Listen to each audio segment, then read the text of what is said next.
definition of depth of field. That area in front of your subject and behind your subject in which everything in between is in focus. Is it important to know how much latitude you have between it being out of focus and in focus? I've gone places as a photographer that I never would have been just being Ray Carrington. I've been at Yates High School for 17 years. We've had a program with the Museum of Fine Arts for the last 15 years. I think it's very important to let a child have a creative outlet in a structured school setting. Just to go for the basic academics all the time, I think that can be kind of tedious and boring. Picture of the man. Here. So we've taken something that was kind of light and bright and bringing it back down, and that's a good picture. That's a good picture. They come not knowing what photography is. We go over the basic functions of a camera, learning about f-stops, shutter speeds, sensitivity to film, how to print, using the enlarger, the chemistry associated with all of these. Those three categories of lenses are what? Wide angle, normal, the last one is telephoto, and one that encompasses 2 or 3 more of those is what we call zoom. Depth of field is something you're concerned with every time you shoot a picture. There's a direct relationship between depth of field and the lens that you're using. A wide-angle lens, that's great depth of field. When you're using a telephoto lens, that depth of field shrinks. If you're trying to take a picture of something where the background goes out of focus, you want a shallow depth of field. You are required to maintain a portfolio of your work, required to maintain a steady routine of writing about your work. A photograph is a memory or a moment in time that has passed. It gives me a way to express life through my eyes and my point of view. It brings out the emotion in us, it takes out everything what we feel and sets it on in a piece of paper. First and foremost, I want them to understand the world is a world of work. That when you say 8 o'clock, it means 8 o'clock. It doesn't mean 8:15. As a matter of fact, 7:30 is a better time for 8 o'clock. I don't want you over here trying to shoot a picture of her and you way over here. You've lost your image. I want you to set your pivot foot. This is it right here, and I got to touch her, and this is as far away as I want you to be. Pivot. What does that do? It forces you to interact with the person you're taking a picture of, because you are close. That person got to interact with you, and that person needs to know that, hey, in that 15 seconds that this person is going to take my picture, they know what they're doing, knowing how to change the f-stops and shutter speed. We started leaving the campus and walking around the community and taking photographs of people out on the street, on the steps of their homes, in stores, in restaurants, barbershops, whatever have you. My feet are not in cement in terms of you have to do this all the time, every time. If it works, it works.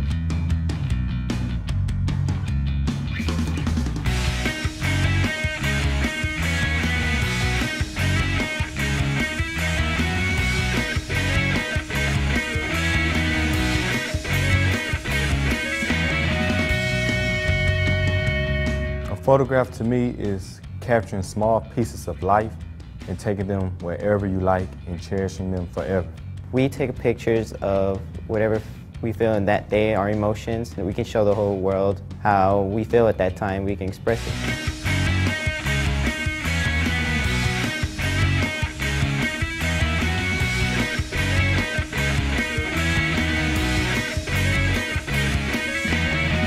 It gives me a chance to be able to capture moments and different times and be able to look back on them, memories that I will cherish.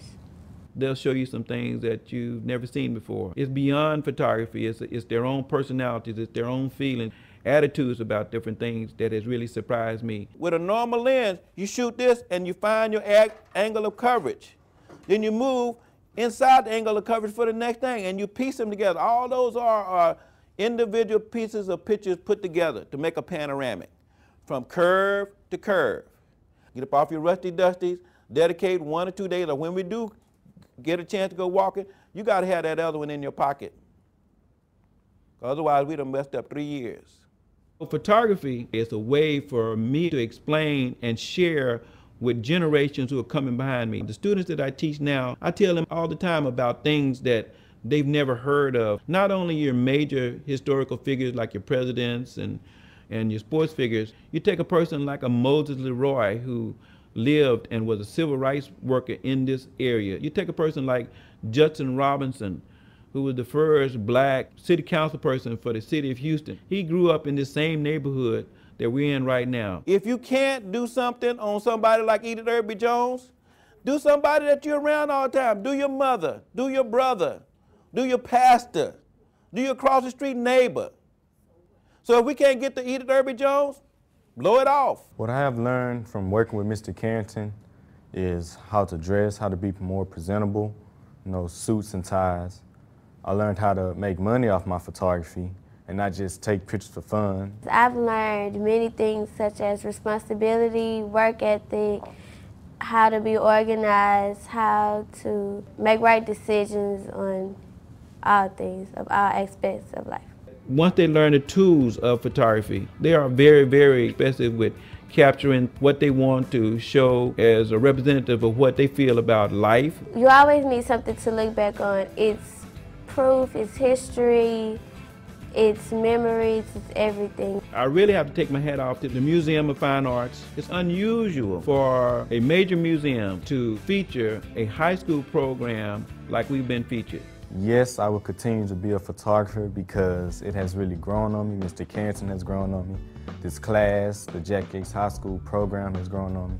And really, I can't picture myself doing anything else but photography. Well, I just want to thank Mr. Carrington for the 3 years that I've been in his class. I'm going to miss him, and I'm going to remember everything he taught us while we were here. I'd like to thank Mr. Carrington for showing me all these artistic ways and how to express myself more other than drawings and other things that I couldn't do. So he's made me become where I am today. The best advice I would have if you want to be a photographer is shoot and shoot and shoot. Wake up in the morning almost with your camera in your hand. That morning light when you come up in the morning, when you're on your way to school. And whether that is a beautiful sunrise or a gloomy day, it's only going to be there one time. Never run out of film. Never run out of the enthusiasm to want to be there to take a photograph, because that's what it's all about. Never let anybody tell you that, no, I don't have enough time. You do have time. Pull off on the side of the road. Or go places where nobody else wants to go. Stay up late at night. Be true to yourself too. Never do things that make you uncomfortable. The photographs will reflect that in the end when they start looking at the quality of your work. Shoot and shoot and shoot.